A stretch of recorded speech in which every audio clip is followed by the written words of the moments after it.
I have not even asked you about a maybe more ultimate question. What I'm asking you, as a career Foreign Service officer, well-educated, with a lot of experience, would the facts, as recognized by President Bush in public statements, as recognized by you in your opening statement, and in terms of the historical documents that I presented to you, would those facts fall in line? Clearly you mentioned the killing members of a group. You mentioned murder in your opening statement. I did. That's killing members of a group, is it not? Yes, it is. Would it not be fair to say, in furtherance of some of the questions I asked you, and I think you very appropriately answered, some of the acts that took place, so not only the murders, rapes, and forced deportation of people or forced exile of people, would that not clearly be causing serious bodily or mental harm to members of the group? Yes. Yes. And clearly it would also be deliberately inflicting on a group conditions of life calculated to bring about its physical destruction in whole or in part. Obviously those who were murdered in mass numbers, 1.5 million. Obviously those who were exiled. Obviously those who through other actions were taking place. That would fall into that category, would it not? It's a policy decision, sir. I want to thank you for your honest answers. Mr. Chairman, if I may, and I appreciate your indulgence.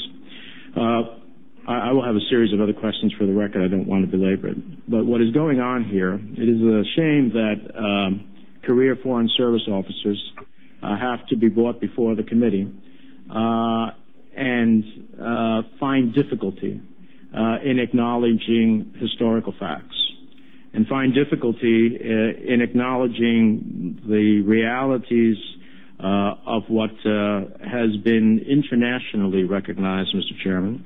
Not because I say it, I don't hold myself out to be that type of a scholar. But the fact is that the International Association of Genocide Scholars, the preeminent authority on genocide, has unanimously, not equivocated, unanimously declared the Armenian genocide a genocide.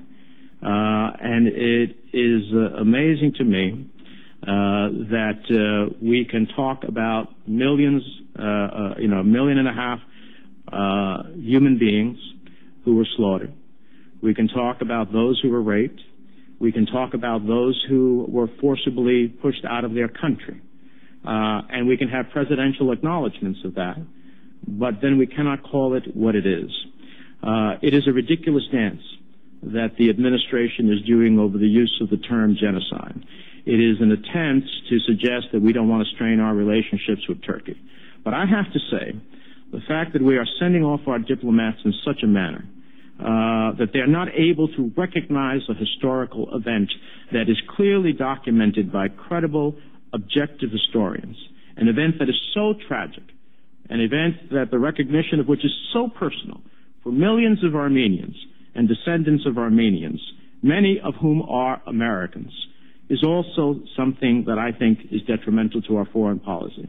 Mr. Chairman, we have actually had the U.S. ambassador to our former U.S. ambassadors to Armenia attend every year in April the commemoration of the Armenian genocide. It is amazing that we send a U.S. ambassador to the commemoration of an Armenian genocide, which I would hope that if your nomination is ultimately approved by the Senate, that you would commit yourself to attending. And yet, we cannot, how do you go to a commemoration of the Armenian genocide and never ever use the recognition of that fact? I believe acknowledging historical facts as they are is a principle that is easily understood both at home and abroad.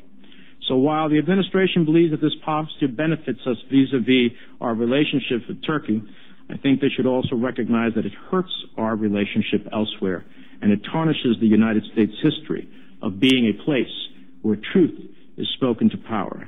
An acknowledgement of our failures in the past make us stronger, not weaker. And recognizing the evils of the past do not trap us, but they set us free. That is what I hope we can be able to achieve, Mr. Chairman. I have great admiration for Ambassador Yovanovitch. She is the designee here, and having to respond to questions. And as I told her privately, I would be pursuing a line of questioning. I appreciate her attempt to be as frank and open as possible. And Mr. Chairman, if you have a second round, I have a different set of questions for one of the other candidates. So, thank you. Finally, I'd like to ask each of the nominees, do you feel the United States should apologize to foreign governments when Congress speaks out on matters of human rights? And if each of you would just give me an answer to that. If the United States government should apologize to the people, to the government of Russia, when Congress to each of your countries, should we feel compelled to apologize to foreign governments when Congress speaks on matters of human rights? No. I agree with the same answer, no. No. No. No. I can't hear you, I'm sorry. No, For the I'm record, sorry. yeah, okay. Thank you, Mr. Chairman.